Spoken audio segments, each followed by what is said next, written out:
সুপ্রিয় দর্শক মণ্ডলী, আসসালামু আলাইকুম। আজকে সপ্তাহে ছুটির দিন, এই কারণে আমি আজকে আমার বাচ্চাদেরকে সময় দেওয়ার জন্য চেষ্টা করেছি। আসলে প্রকৃতপক্ষে বাচ্চাদের সামগ্রিক সুস্থতার জন্য আমরা প্রতিদিন ওদেরকে কিছু সময় দিতে হয়। তাদের শারীরিক ক্রিয়াকলাপে জড়িত হওয়া অত্যন্ত গুরুত্বপূর্ণ।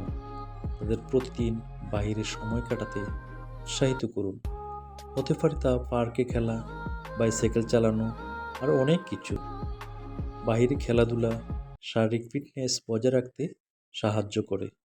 এছাড়া শিশু সামাজিক হয়ে ওঠে, তার মাঝে অ্যাডভেঞ্চারের অনুভূতি প্রকাশ পায়। আমরা দৈনিক প্রতিদিন মিনিমাম এক বেলা খাবার ওদের সাথে খাওয়ার চেষ্টা করব। এতে করে কি হয়, ওরা যত বাবার সান্নিধ্য পাবে অতই ওদের ব্রেন অনেক বেশি ডেভেলপমেন্ট হবে। এই কারণে আপনার খাবার মিনিমাম, যদি সম্ভব হয় প্রত্যেক বেলা সম্ভব না হলে মিনিমাম এক বেলা যাতে ওদের সাথে খাওয়া যায়, সেটা আমরা সবাই চেষ্টা করব। এতে করে ওদের মানসিক বিকাশ খুব ভালো গ্রোথ আসবে ইনশাআল্লাহ।